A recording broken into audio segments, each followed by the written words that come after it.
story of me getting to New York because it kind of all happened really quick.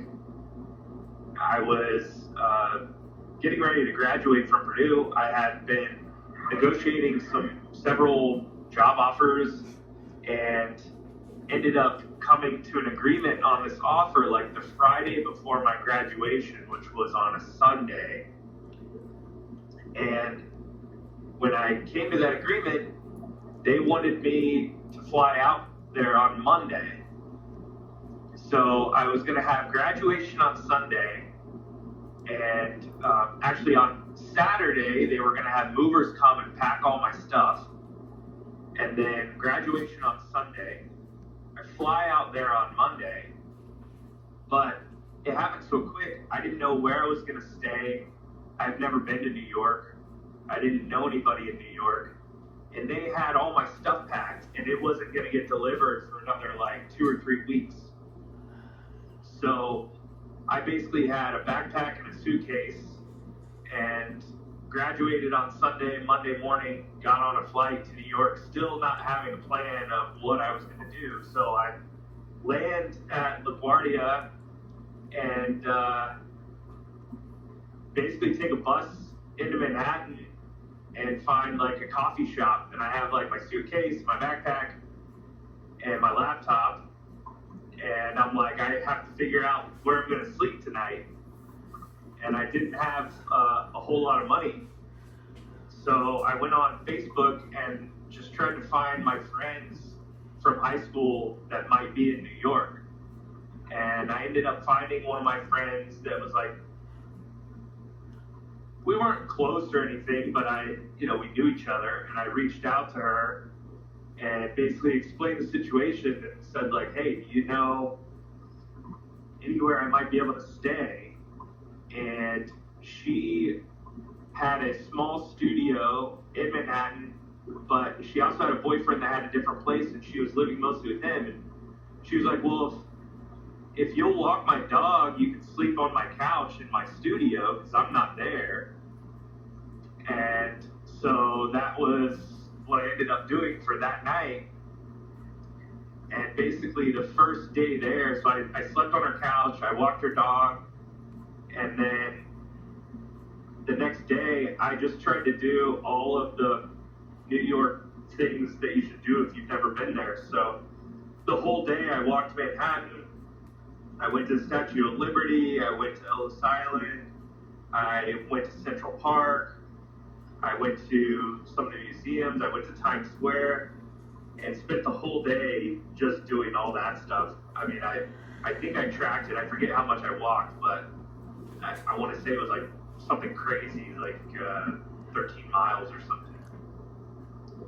And so then that night, I'm in her studio, and I'm like, well, I guess I need to find an apartment and figure out where I'm going to sleep. So I was looking on like Craigslist and trying to find all these places on some ads, found several different places, went to tour them. One of them was, and I'm sure it's even more expensive today, but then it was a small studio in Manhattan because I was looking at places in Manhattan, I was looking at places in Brooklyn and in Queens. The place that I toured in Manhattan was a really small studio for $1,800 a month. But it wasn't just a studio, it was a studio with shower curtains split into fours. And so 4 people would live in this studio with each other and split the $1,800 a month rent. And so you basically had like a shower cubicle that you would live in. And I was like, I'm a hustler, but I don't think I can, I think I got to draw the line there. So, but then the place I ultimately found was in Queens. There were 2 places in Queens I was looking at. The first one, I toured it, and this was from a Craigslist ad, and it looked fine, but I was getting some kind of weird just signal from them, and it just didn't feel right. And so but I liked the spot, so I was thinking about getting in, and and then they were asking me to give the security deposit in all cash, but drop it off at this other place, and I didn't have an agreement in place, and I felt very quickly that it was like a scam. So I moved on from that. This other place was the bottom floor of a 3-story brownstone in Astoria, and there was an Indian man that lived on the 3rd floor, and he owned it. And so when I toured it, I had, like, all the money I had was basically reserved for my security deposit, and I had it in cash, and I was worried about walking around everywhere in New York with all this cash, so I actually had it stuffed in my sock under my foot. And so I was walking around with this cash, and I go to tour the spot, and I really liked it, and I liked the landlord, and he said, you know, I have 3 other people that are coming to tour this before you, or right after you. I'll hold it for you, and I'll tell them to leave if you are ready to basically commit and give me your security deposit. And so I didn't want to lose the space, and I wanted it. So I said, sure, you know, we signed there on the spot. But then I was like, can you hold on a second? And I had to sit down and take my shoe off and take my sock off and then count the cash for him for the security deposit. And he didn't seem surprised, so maybe it's pretty common there, I don't know. But so I now had a place to live, but I didn't have any of my stuff. Fortunately, the place came with a futon, so I had a place to sleep, because otherwise I would have been sleeping on the floor. But I didn't have any bedding, I didn't have a pillow, and the window didn't have any curtains. So basically, I had my suitcase, my backpack, I had a hoodie that I folded up, and that was my pillow that I slept on. And the futon was right next to the window, so every morning, because there weren't any curtains, the sun would come up and like wake me up immediately. It was just like right in my eyes. And for dinners, for like 2 or 3 weeks before I had my stuff delivered, this is what I did. And I basically I really wanted veggie links. And I was like, is there anywhere I could find veggie links in New York? And I found this small little shop in Manhattan that had them.